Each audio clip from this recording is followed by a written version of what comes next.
And welcome everyone to RedRaiders.com. I'm Zach Long, that is Krista Pirtle, and we have arrived at that magical time of year where everyone gets out their NCAA tournament brackets and also become very unproductive at work as everyone pretty much ignores what they regularly do and they head to the bar or the restaurant to watch their games. And we thought we'd give you a little help today, or maybe lack thereof. With your NCAA tournament bracket, we're going to tap into Krista's knowledge here, right? Yeah, this made it being more of a Monday morning humor entertainment segment than a here's how to fill out your bracket. Let's just be real. But hey, we're going to be helpful here. It's what is on everybody's mind right now. But we're going to start first with the Big 12 Conference. Texas Tech obviously not in the postseason, Krista, but they know a little bit about the teams that are in the postseason. Absolutely. The Big 12 leads the nation, their conferences, with 7 teams in the tournament. Plus, Tech also played 4 of these tournament teams in their non-con in Texas Southern, Pittsburgh up in the Brooklyn tournament, and then Arizona and Arizona State. So Texas Tech really did have a tough schedule this last season. So hopefully something to build on for the years to come. As for the NCAA tournament as it exists right now, we're going to look at the Big 12 Conference. Of course, 7 teams in. Krista, which Big 12 team will we see alive the latest? Iowa State. I've been a fan of Iowa State's play since the beginning. Personally, I know that Kansas won 10 straight regular season conference championships. That's great, but I've liked Iowa State more than Kansas this season, and I think that they can pull it out. They're the 3 seed in the East bracket. They can advance to the Elite Eight, and I think they can take Michigan State to advance to the Final Four. Very fun this weekend watching Iowa State and their fans kind of fill Kansas City up and really embrace Fred Hoiberg and that basketball team. It'll be interesting to see what they do in that bracket. Let's get down to the fun stuff now, the destruction, where we like to destroy people's brackets. Let's get to it. What's the first number 1 seed that's going to eat it in this tournament? Wichita State's going to eat it. I knew you were going to do that to the poor Shockers. I'm sorry, but they've got Louisville in there, a 4 seed, who really should be a 2 seed, and I think that Russ Smith, especially with his defense and his production on offense, will lead the Cardinals over Wichita State. Sorry, guys. Yeah, well, you know, they weren't catching much love yesterday from the national pundits on any level like that. But hey, you ran through the schedule you played, you're undefeated, and now you have a chance to prove it. All you got to do is go out and beat 3 of the final 4 teams from last year. Good luck, guys. All right, moving on. We know Wichita State, that's who you say is going to eat it first. Let's get into maybe some mistakes by the NCAA Tournament Committee right here. How about we start first with an underseeded team in this bracket? Once again, I'm going to go with Louisville. They finished 29-5, but the committee said that they got the 4 seed because their non-conference schedule was pretty much piece of cake, and in the American Conference, it wasn't that big of a deal. But first off, let's pause. How in the hot mess could their committee really be like, oh yes, I'm going to see Louisville as the 4 seed? Like, it had to be a really tough time trying to seed all these teams this year. Well, and it doesn't really matter what you put Louisville in. Right now, Louisville's got to be kind of halfway laughing about this because they've got a winnable bracket and they're in a good situation. And I think also they're going to be very enthusiastic to move to the ACC next year because it seems like there is a bad omen over the American Athletic Conference as it exists, Krista. How about an overseeded team, somebody that they put way too high? Villanova at the 2 seed. I mean, if you're going to argue, oh, the conference was a piece of cake, Nova had Creighton, Providence, that's it. And so I would see that, you could switch those 2 and have Nova at the 4 seed, put Louisville down at the 2 seed in that Eastern bracket.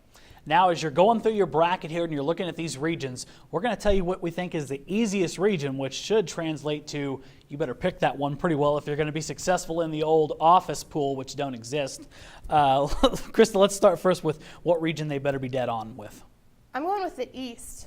Because I think that Iowa State really has a chance to go in and do it. There are, some upsets that can happen. Milwaukee over Nova, St. Joseph's, Harvard can make a run, but I think that really any team could go with it, and I think that it'll be pretty good for Iowa State.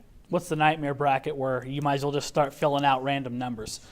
Midwest bracket with those 3 Final Four teams in it. I mean, Wichita State could lose to possibly Texas Southern, be the first 1 seed team to lose to 16. And I'm not picking on Wichita State. It's just that's how they landed. And then, you've got Michigan and Wofford. That should be easy. But Texas and Arizona State, if Texas didn't contain Jahi Carson, see you later, Longhorns. That's all you got. If you get that bracket dead on, you've done something right this year in your office pool, and you're probably going to be walking away with a little bit of money. All right, let's go right now and look at the teams that are going to make everyone mad. We're going to look at some of the upsets that will destroy your bracket. You've been warned. Krista, give them to us. I don't know if warned would be the right word for this. It's just a Hot guess, but I'm going Harvard over Cincinnati, and Milwaukee over Villanova, St. Joseph's over UConn. I think they really finished out strong, and I think they could make a run. And also, I know these Tech people are going to be mad, Baylor over Creighton. I'm sorry, I'm not doing it because, oh, Baylor. I'm saying it because it's in San Antonio. They got a real gift, and by playing deeper into that Big 12 tournament, they got themselves put into the Texas market.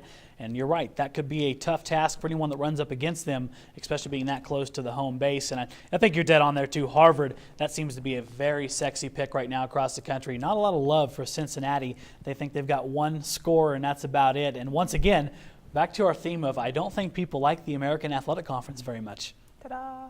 There you go. So watch those people right there, and maybe some other people like Stephen F. Austin. They could. I'm not sure with VCU's defense. I don't know if they can handle that. That right there may be one of the toughest first-round games to pick is VCU and Stephen F. Austin. Stephen F., they haven't lost since, well, 2013, right?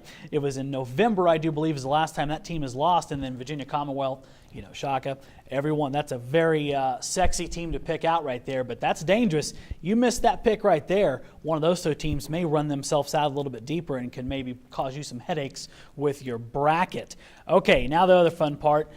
We'd like to just fill out 4 number 1 seeds in the Final Four, but we also know that might be the stupidest thing we can do if you go off past history, because heck, who knows, even double-digit seeds can find their way in to the Final Four. So I want you to give me the number 1 most dangerous double-digit seed in this bracket. My Cinderella pick? Yes. I'm going with St. Joseph's. I think that they can upset UConn. If Milwaukee ends up beating Nova, they'll advance past there. They'll meet Iowa State and see you later. But in their conference tournament, they beat Dayton, which has been really competitive. They've been a solid team. They beat VCU. They've been playing their best ball down the stretch, and I think that will be great momentum going into this tournament. I'm not saying you should pick teams based on what they've done the past 5 weeks, because that could be dangerous, like with Oklahoma State. Right. But you really, got to take into consideration what they've done and the momentum that they've built up for themselves. And God knows the NCAA Tournament Committee showed a lot of respect to the Atlantic 10 Conference, put a whole bunch of teams in there, and not did they just put them in there, they gave them very favorable seeding. So it's going to be interesting to see how that conference plays out. You better heed those teams. Don't go off name recognition. Go off of what they probably put on the basketball floor, and you might be a little better off in your bracket. All right, Krista, now it's time for the big one. You're going to give us your Final Four, and no pressure here. People are just relying on you to win money, so don't mess this up. Do that. Let's be real. Iowa State, I've already said that. I just love that how versatile they are at each position. You've got the 5 in Georgia Yang bringing the ball up most of the time and throwing oops to their point guard in DeAndre Kane. That's ridiculous. And then you've got Louisville in the Midwest. I think that Russ Smith can really lead this team back to the Final Four as he did last year. And then I like Arizona, even though their 4, Brandon Ashley, suffered a season-ending injury earlier. I still think that they have enough firepower to really get to the Final Four with Nick Johnson and their point guard. They've got the depth to do that. And then, Florida has been playing the best ball in the country. Quietly, just been doing whatever they can do to be successful. Since the beginning of the year. And so I think that those teams will be headed to Dallas, and it'll be a really interesting Final Four. Now, the most interesting pick there, I think, is Iowa State, because you're going to mess up everyone's darling right here. Michigan State, everyone is obsessed with right now. 4 seed, probably way too low. They don't care. They're going to be in a good situation to run all the way out, but you ultimately think Iowa State will run into them and beat them? I do. I like Iowa State's versatility. Michigan State has struggled a little bit. There's a great story from Michigan State. Check it out on Bleacher Report on Adrian Payne. It's a really great story. I like that angle. I like the human interest aspect with Michigan State.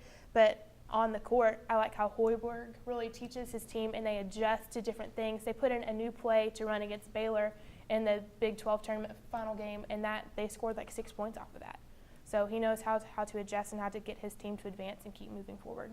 Well, there you go, folks. All the knowledge that Krista has to offer, and of course, then you can come blame her when your bracket goes down the gutter, after the first Thursday, Friday, and Saturday of this NCAA tournament. I'll be ripping these up in like 2 days. Exactly. So now, in terms of a bracket, you got to have places to play, right? Of course, you can go to the big websites.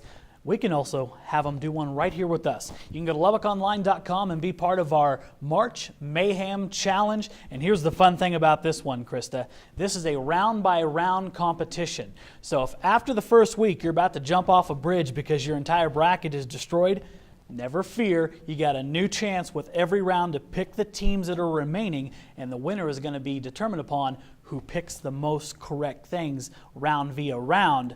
So all hope is not lost, and the good news here, $500 gift card to the winner. So go to LubbockOnline.com, click on the March Mayhem Challenge icon, get yourself signed up, and get yourself some cool gift cards there, right? Cash monies.